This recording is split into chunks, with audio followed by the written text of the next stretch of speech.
بھائی کو بھائی سے لڑا دیں گی اور دست و گریباں کر دیں گی اور مسجدوں میں آگ بھڑکتی ہوئی سارے فضا کو اپنی لپیٹ میں لے لے گی. مسجدوں میں لڑائیاں شروع ہو جائیں گی اور کیا ہوگا؟ ظہرت القینات والمعازف، گانے والیاں محترم ہو جائیں گی، گانے والیاں محترم ہو جائیں گی. جن کی وجہ سے اللہ ناراض ہوا انہیں کو جب عزت دی جائے گی. گانے والیاں ظاہرت کا دو مطلب ہیں، گانے والیاں عام ہو جائیں گی اور ظاہرت معزز اور محترم ہو جائیں گی.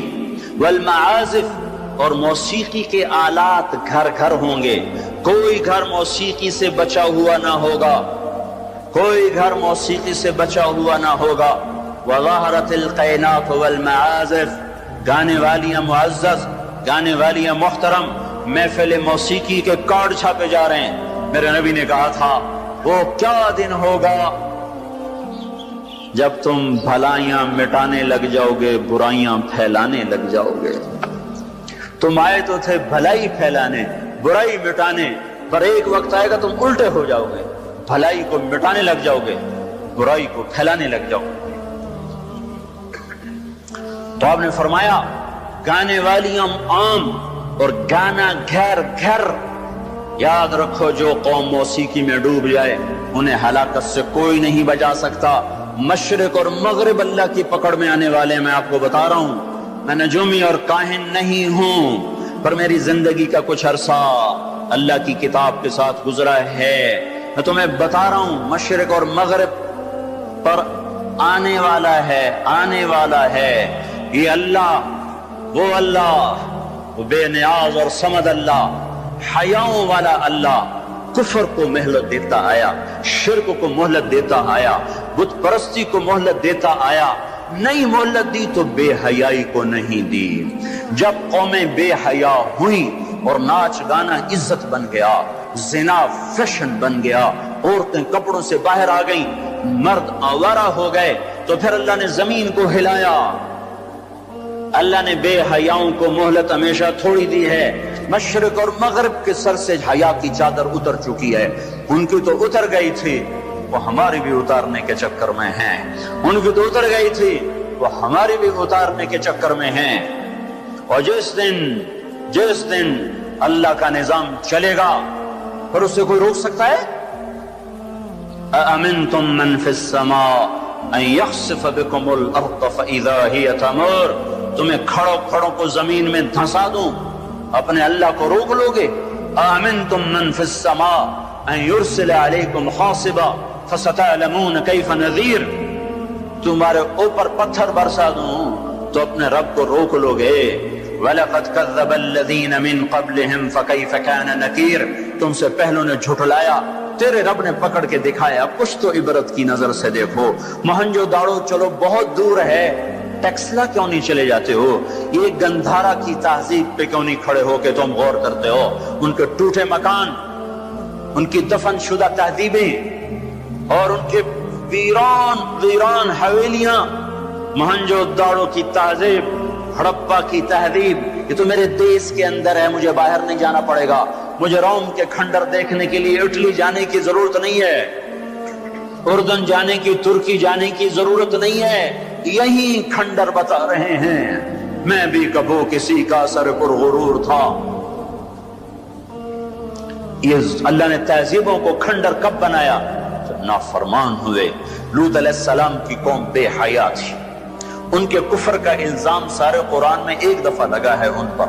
جب بھی نبی کہتا تھا تم غلطی کرتے ہو، تو اور انبیاء ان پر کفر کا تم کیوں اللہ کا انکار کرتے ہو، تم کیوں اللہ کا انکار کرتے ہو. لوط علیہ السلام کو لوط علیہ السلام نے، اللہ نے صرف ایک دفعہ کہا کہ یہ کفر کرتے ہیں. باقی ہر دفعہ جتنی دفعہ اللہ نے ان پر لعنت کی تو کہا تم کیسے بے حیا ہو، یہ تم کیا کام کرتے ہو، تم کیسے بے حیا ہو، تم مردوں سے شہوت پوری کرتے ہو. ما سبقکم بہا من احد من العالمین. اس ظالموں تم سے پہلے یہ گندا کام کسی نے نہیں کیا، یہ تم کیا کر رہے ہو؟ جب دھرتی پر یہ کام لوط علیہ السلام کی قوم کا عمل جب دو آدمی کرتے ہیں تو اس جگہ کے فرشتے اٹھ کر اوپر چلے جاتے ہیں کہ ابھی اللہ نے زمین کو ہلایا اور ابھی ہلایا اور ابھی عذاب آیا اور ابھی عذاب آیا۔ تو لوط علیہ السلام کی قوم پہ اللہ نے 4 عذاب پھینکے ہیں کٹھے، اور 5واں زلزلہ۔ پہلے آیا زلزلہ، پھر آئی فرشتے کی چیخ، پھر اوپر پڑی پتھروں کی بارش، پھر ان کے چہرے، ان کی آنکھیں گئی دھسا دی گئی، اور پھر ان کو اللہ نے یوں اٹھایا اور پلٹا کے یوں مارا۔ فجعلنا عالیہا سافلہا وامطرنا علیہا حجارۃ من سجیل منضود مسومۃ عند ربک وما ہی من الظالمین ببعید۔ عجیب بات بتاؤں، پتھروں پہ نام لکھ کے تھے، یہ پتھر فلاں خبیث کے سر پہ پڑے گا، یہ فلاں بدبخت کے سر پر پڑے گا۔ لوط علیہ السلام کی بیوی ایمان نہیں لائی تو اللہ تعالیٰ کے فرشتوں نے کہہ دیا تو بچ جائے گا، تیری بیوی کے سر پہ پڑے گا پتھر۔ اور لوط علیہ السلام اتنے تنگ آ چکے تھے، فرشتوں نے انہوں نے پوچھا کب عذاب آئے گا؟ لوط علیہ السلام نے پوچھا فَاسْرِ بِأَهْلِكَ بِقِطْعٍ مِّنَ اللَّيْلِ وَلَا يَلْتَفِتْ مِنْكُمْ أَحَدٌ وَامْضُوا حَيْثُ تُؤْمَرُونَ۔ لوط علیہ السلام کہنے لگے عذاب کب آئے گا؟ تو فرشتوں نے کہا ان موعدہم الصبح، ابھی نہیں، ان موعدہم الصبح، جب صبح کا چاندنا ہوگا تو ان پر عذاب آئے گا۔ لوط علیہ السلام اتنے تنگ آ چکے تھے، کہنے لگے نہیں نہیں نہیں نہیں، صبح بڑی دور ہے، ابھی لاؤ ابھی لاؤ۔ تو جواب میں فرشتوں نے کہا الیس الصبح بقریب، صبح بھی تو قریب ہی ہے، الیس الصبح بقریب ان موعدہم الصبح الیس الصبح بقریب، یہ قرآن کی آیت ہے۔ فرشتوں نے کہا بس 3-4 گھنٹے کی بات ہے، نکلو۔ فلما اتاہا امرنا، پھر اللہ کا امر آیا۔ کہاں ہے اللہ؟ کیا ہمارا کیا پڑھے لکھا دور ہے، سائنس کا دور ہے، ترقی کا دور ہے، پلیٹیں ہلتی ہیں، اللہ ویلا بیٹھا ہوا ہے۔ ہاں ہاں واپس آؤ واپس آؤ۔ عقل کی پرستش نے یونان کو کیا دیا، رب کی پرستش نے دیا جو بھی دیا۔ اللہ اس کے رسول کی غلامی سے سہرے بندے ہیں جس کے بھی بندے ہیں، وہی عزت کی سیڑھیوں پر چڑھا ہے جس نے اللہ رسول کے غلامی کا دم بھرا ہے، جس نے ان کی چوکٹ کو چوما ہے، وہی دنیا اور آخرت میں سرخرو ہوا ہے۔ بے حیا معاشرہ ٹوٹ جاتا ہے اور بے حیائی ننگی ہو کے ناچ رہی ہے۔ کیا حیرت کی بات ہے کہ ننگے ناچ سکرین پہ دکھائے جا رہے ہیں اور دیکھنے والے مزے سے بیٹھے دیکھ رہے ہیں، تو کیا میرے اللہ کو غیرت نہ آئے گی؟ میں یہ لوط علیہ السلام کی قوم کے علاقے میں پھرا ہوں، 300 میل کا علاقہ ہے، غور آج کل اس کو کہتے ہیں، پوری پٹی پہ پھرا ہوں۔ وہ سارا پہاڑی علاقہ ہے، اسلام آباد کے پہاڑوں جیسا، بڑے نہیں چھوٹے چھوٹے خوبصورت پہاڑ، چلتے چلتے ایک دم بیچ میں نشیب آتا ہے اور یوں زمین 300 میل تک بیٹھی ہوئی نظر آتی ہے۔ عربی زبان میں بیٹھی چیز کو غور کہتے ہیں۔ یہ زمین کیسے بیٹھ گئی؟ جب لوط علیہ السلام کی بستی کو اٹھایا اور اٹھا کر اوپر سے زمین پر مارا تو وزنی چیز جب زمین پر گرتی ہے تو دائیں بائیں زمین نیچے بیٹھ جاتی ہے۔ اس طاقت سے وہ بستی زمین پر گری کہ 300 میل تک ساری زمین بیٹھ گئی۔ تو لوط علیہ السلام صبح نکلے، نکلنا تھا کہ پہلے زلزلہ آیا، زلزلہ آیا، پھر فرشتے کی چیخ آئی، پھر پتھر برسنے لگے، چیخ و پکار۔ لوط علیہ السلام نے بیوی سے کہا تھا پیچھے نہ مڑ کے دیکھنا، پر اللہ کا فیصلہ ہو چکا تھا کہ اس کا بھی سر ٹوٹنا ہے۔ تو چلتے چلتے چلتے بس تو نہیں رہ سکی، ذرا یوں اتنی کو گردن ٹیڑھی ہوئی تھی کہ اوپر سے پتھر آیا اور اسے بھوسا بنا کے پھینک دیا۔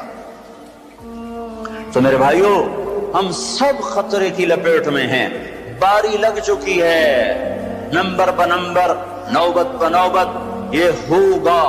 یا لوگ توبہ کریں گے یا اللہ کی نشانیاں کھل کے آئیں گی۔ جب یہ ہوگا، جب یہ ہوگا، جب میری امت گانے بجانے کو جو قومیں گانے بجانے میں ڈوبتی ہیں وہ ہلاک ہو جاتی۔ چلو میں کہتا ہوں وہ جو قرآن بھی پرانی کتاب اور حدیثیں بھی پتہ نہیں ہیں کہ نہیں ہیں۔ کتنا ایک طبقہ ہے جاہلوں کا جو یہ بھی کہتا ہے اقبال کو تو مان لو تمہارا شاعر مشرق ہے، حکیم الامت کا لقب پایا ہے۔ 1996 میں انڈونیشیا جماعت میں گیا تھا تو وہاں کا جنرل حبیبی تھا مسلمانوں کا لیڈر، اس سے ملاقات پر اس نے کہا کہ آپ کے شاعر اقبال کی پوئٹری کو ہم نے اپنی زبان میں ٹرانسلیٹ کر کے اپنے نوجوانوں میں جذبہ پیدا کیا۔ میں نے کہا ہماری قوم تو اس کی قدر نہ کر سکی، 100 سمندر پار کی قوم اس کی شاعری سے انقلاب لے آئے، اور انہیں گانوں سے ہی فرصت کوئی نہیں۔ تو اقبال نے کیا کہا تھا؟ تجھ کو بتاتا ہوں کہ تقدیر امم کیا ہے، تمہیں بتاؤں میں قوموں کے عروج و زوال کی کہانی، شمشیر و ثنا اول طاؤس و رباب آخر۔ جب وہ اٹھتی ہیں عزت کے زینوں پر تو نیزوں کی کھڑکھڑاہٹ اور تیروں کی سنسناہٹ اور تلواروں کی جھنکار ان کا نغمہ ہوتا ہے، اور جب وہ ذلت کے گڑھوں میں گرتی ہیں اور پستیوں میں گرتی ہیں تو پھر تان سین ان کا بڑا آدمی بن جاتا ہے، پھر تان سین کے قصیدے پڑھے جاتے ہیں، پھر گلوکاروں کو فنکار بنایا جاتا ہے، پھر ناچنے والیوں کو فنکارہ بنایا جاتا ہے۔ ہائے ہائے ہائے ہائے، 6 لاکھ کو کیا جواب دو گے؟ پاکستان کے عوام کے کو 3 ہستیوں کا سامنا ہے، ساری دنیا کو 2 کا سامنا، ایک اللہ کا ایک اس کے رسول کا، پاکستان والوں کو 3 کا سامنا ہے، ایک اللہ کا، ایک اس کے رسول کا، اور ایک ان 6 لاکھ کا جن کی ہڈیوں پر اس ملک کو تعمیر کیا گیا۔ وہ معصوم بچے جو درختوں سے لٹکا کر سینے کے پار کیل کر دیے گئے، وہ عزت مآب بیٹیاں جو خاک و خون میں لوٹا دی گئیں، وہ نوجوان اور بوڑھے جن کی لاشوں سے ٹرینیں بھر بھر کر لاہور کے اسٹیشن پر آتی تھیں۔ ہاں، میں تو مہاجر نہیں ہوں، لوکل آدمی ہوں، لوکل ذمہ دار کا بیٹا ہوں۔ میرے ابا کا ایک مہاجر دوست تھا، اس کی ایک دفعہ وہ کہانی سنا رہا تھا میرے باپ کو، میں بیٹھا سن رہا تھا۔ ہمارے ڈیرے پر جالندھر سے بھاگا کمیاں صاحب سارا ہی خاندان کٹوا کے نکلا۔ کیا خیال ہے یہ 6 لاکھ تو ایسے پڑا ہے، اس سے زیادہ ہی ہوگا، یہ تمہارے گریبان پکڑیں گے، اسی لیے بنایا تھا ملک کے جگہ جگہ زنا کے اڈے کھل جائیں، شراب بکے، ناچ گانے کی محفلیں ہوں، ہمارے خون کی یہی قیمت ہے۔ ہائے، انسان ظالم ہے، بھول جاتا ہے۔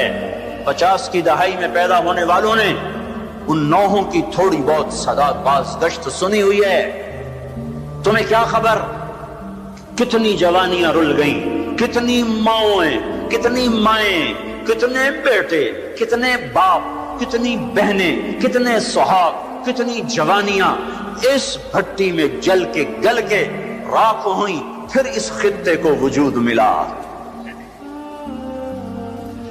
کہنے کہ میں رات کو چلتا تھا، دن کو چھپتا تھا کماد کے کھیت میں، پیچھے سکھ، آگے منزل کا پتہ کوئی نہیں کدھر جانا ہے۔ رخ لاہور کا تھا، پہنچ گیا دریائے ستلج۔ اس وقت ستلج زندہ تھا، اپنی روانیوں کے ساتھ بہتا تھا، ایسے سویا ہوا ستلج نہ تھا۔ اب آگے ستلج، پیچھے سکھ، یا کرپان پڑے یا پانی، 2 میں سے ایک ضرور ہے، یا اگر آگے موت یا پیچھے موت۔ کیا میرے جی میں آیا سکھوں کے ہاتھوں مرنے سے بہتر ہے پانی میں مر جاؤں۔ تیرنا نہیں آتا تھا کہ میں نے ایک لکڑی اٹھائی، اس کو آسرا بنایا، میں نے کہا اے مولا زندگی ہے تو پار لگا دے، تیرنا مجھے آتا نہیں۔ کہ میں اس لکڑی پہ بیٹھا اور ایسے ہی پانی کو ہٹاتا ہوا تھوڑا تھوڑا آگے بڑھا۔ جب ذرا سا میں بیچ گیا ہوں تو میں نے کیا دیکھا کہ سارا دریائے ستلج لاشوں سے بھر کے بہ رہا تھا۔ ان کو پانی نے کفن دیا، انہیں ستلج کی مچھلیوں نے قبر دی۔ یہ تم سے پوچھیں گے، بددانتوں سے پوچھیں گے، ظالموں سے پوچھیں گے، ان ناچنے والوں سے پوچھیں گے، اور یہ ناچ کی محفلیں سجانے والوں سے پوچھیں گے ہماری ہڈیوں کی کیا قیمت ہے، ہمارے خون کی کیا قیمت ہے۔ کاش تم اپنی تاریخ ہی پڑھ لیتے۔ تاریخ اسلام چھوڑ دو، لمبا موضوع ہے، تاریخ پاکستان پڑھ لو، اور نہیں تو نسیم حجازی مرحوم کی خاک و خون پڑھ لو۔ میں نے اسکول لائف میں خاک و خون پڑی تھی، 1 مہینہ میں روتا رہا تھا۔ میرا ایک بھانجا تھا، اس نے حفظ کیا، داڑھی منڈا دی، مجھے بڑا غم کہ یہ اس نے ظالم نے کیا ظلم کیا۔ اس نے کہیں خاک و خون پڑی، اس نے ایسی توبہ کی، داڑھی بھی رکھ لی، پتلون بھی چھوڑ دی۔ اپنی تاریخ کو بھلا دینے والی قومیں بے نشان ہو جاتی ہیں۔ وہ قافلہ ہوتا ہے پر جس کی کوئی منزل نہ رہے، وہ راہی ہوتے ہیں جنہیں راستوں کی سمت کا کچھ پتہ نہیں رہتا۔ کھانا پینا یہ زندگی ہے، ہم کسی کام کے لیے آئے ہیں۔ اور کیا ہوگا؟ وَلُبِسَ الْحَرِيرُ، مرد ریشم پہنیں گے۔ اور کیا ہوگا؟ وَشُرِبَتِ الْخُمُورُ، شراب پی جائے گی۔ اور کیا ہوگا؟ وَلَعَنَ آخِرُ هَذِهِ الْأُمَّةِ أَوَّلَهَا، اس امت کے آج کے لوگ پہلے لوگوں کو گالیاں بکیں گے، دیوانہ کہیں گے۔ اونٹوں کے لوگ تھے، پتھروں کے لوگ تھے، خچروں کے لوگ تھے، کھوتوں کے لوگ تھے، ہم راکٹ والے، ہم راکٹ والے۔ اور تمہارا نبی گدھے پہ سوار رہا ہے۔ سواری عزت کی چیز ہوتی تو میرے نبی کو اللہ براق ہر وقت حاضر کرتا۔ اللہ کے نبی کے 2 گدھے تھے، ایک کا نام عفیر تھا، ایک کا نام یعفور تھا۔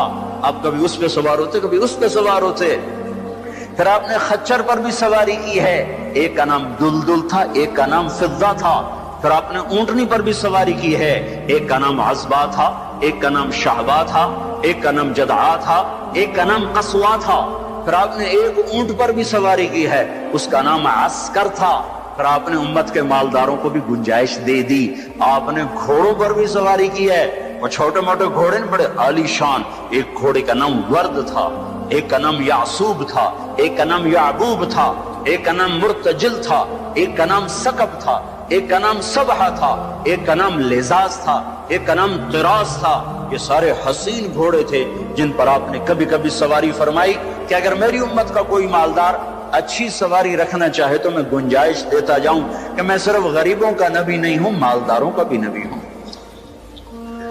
یہ جب سب کچھ ہوگا، میں ساری کو ایک دفعہ دوبارہ دہراتا ہوں، عزت تو خزل فی ادولا، جب حکومت کے کارندے بددیانت ہو جائیں گے، خزانہ خود لوٹ لیں گے، والامانت مغنما، عوام بھی بددیانت ہو جائیں گے، امانت کھا جائیں گے، والزکاۃ مغرما، زکات دینے والے زکات دینا چھوڑ دیں گے، وتعلم الغیر الدین، علم دین دنیا کمانے کے لیے ہوگا، واطاع الرجل زوجته، لوگ بیویوں کے فرما بردار، واقع امہ، ماؤں کے نافرمان، وادنا صدیقہ، دوست کا استقبال، واقصى اباہ، باپ کو ذلیل و خوار کریں گے، وصاد القبیلۃ فاسقہم، قبیلے کا سردار فاسق، وکان رئیس القوم ارذلہم، حکومت نااہل انسانوں کے ہاتھ میں، وَأُكْرِمَ الرَّجُلُ مَخَافَةَ شَرِّهِ، ایک دوسرے کو سلام کریں گے بیچ میں نفرتیں چھپا کر، اور وارتفعت الاصوات فی المساجد، اور مسجدوں میں لڑائیاں شروع ہو جائیں گی، وظہرت القینات والمعازف، گانا بجانا عام ہوگا، گانے والیاں محترم ہوں گی، وَلُبِسَ الْحَرِيرُ، اور ریشم پہنا جائے گا، وَشُرْبَتُ الْخُمُورُ، اور شراب پی جائے گی، وَلَعَنَ آخِرُ هَذِهِ الْأُمَّةِ أَوَّلَهَا، آج کے لوگ پچھلے لوگوں کو برا بھلا کہیں گے۔ جب یہ سب کچھ ہوگا تو پھر کچھ اور بھی ہوگا، وہ کیا ہوگا؟ فَلْيَرْتَكِبُوا عِنْدَ ذَلِكَ رِيحًا حَمْرَاءَ وَزَلْزَلَةً وَخَسْفًا وَقَذْفًا وَآيَاتٍ مُتَتَابِعَاتٍ، تو پھر میری امت انتظار کرے، ان پر ہوائیں پاگل بن کے جھپٹیں گی، ہواؤں کا رنگ سرخ ہو جائے گا، زمین زلزلوں پہ آ جائے گی، زمین میں دھسا دیے جائیں گے، پتھر برسا دیے جائیں گے، اور اوپر نیچے عذاب کے دہانے کھل جائیں گے۔ جب تک توبہ نہ ہوگی یہ راستہ بند نہ ہوگا، یہ پکڑ بند نہ ہوگی۔ میرے بھائیوں، آپ سب کی میں منت کرتا ہوں، ہاتھ جوڑتا ہوں، اور اعتکاف والوں کا شکر گزار ہوں کہ انہوں نے اللہ کے غصے کو ٹھنڈا کرنے والا کام کیا۔ آپ سب سے بھی کہتا ہوں کہ ہم سب اللہ کے دربار میں جھک کر توبہ کریں۔ یہ توبہ کا وقت ہے، یوم دعا منانے کی چیز نہیں ہے، اور یہ رونے کی چیز ہے، رو کہ وہ روٹھا ہوا ہے، اور اسے منانا سب سے آسان ہے، سب سے آسان ہے۔ میرے ایک بزرگ مجھ سے ناراض ہو گئے، ڈیرے میں, بھرے ڈیرے میں 1 گھنٹہ میں زمین پر بیٹھ کے ان کی منتیں کرتا رہا. زمین پر وہ چارپائی پر نوکر کھڑے ہوئے, رشتہ دار کھڑے ہوئے, اور میں معافی مانگ رہا ہوں کہ میں نہیں کرنا ہے, مینوں پتا ہے تو بڑا بڑا مولوی ہے, میں تینوں معاف نہیں کرنا. 1 گھنٹہ منتیں کروا کر پھر معاف کیا. خون کا قریبی رشتہ. اور میرا اللہ کیسا ہے, میرا اللہ کیسا ہے؟ اے ہے یا ابن آدم لو بلغ الذنوب عنان السماء ثم استغفرتنی غفرت لك ولا ابالی. میرا بندہ حوصلے نکال لے گناہ کرنے کے. اتنے کر کے اسلام آباد کو نہ بھر, اتنے کر کے پاکستان کو نہ بھر, ہند و سندھ کو نہ بھر, 7 زمینوں کو بھر دے. پھر تہ بتہ گناہوں کو رکھتا جا اور خلاؤں کو بھر دے. چاند تاروں کی روشنی چھین لے, سورج کو کالا کر دے اپنے گناہوں سے, اور اپنے گناہوں کو میرے آسمان کی چھت کے ساتھ آ کر پھنسا دے. اتنے گناہ کرنے کے بعد تو نے 1 دفعہ اگر کہہ دیا یا اللہ معاف کر دے تو میں سارے معاف کر دوں گا. ولا ابالی. کوئی ہے مجھے پوچھنے والا؟ مجھے کوئی پوچھ سکتا ہے کہ کیوں معاف کیا؟ مجھے کوئی پرواہ نہیں ہے. تم توبہ کرنے والے بنو, مجھے معاف کرنے میں دیکھو گے کوئی دیر نہ لگے گی. من تقرب الی تلقیتہ من بعید. ساری زندگی کٹ گئی عشق بتا میں.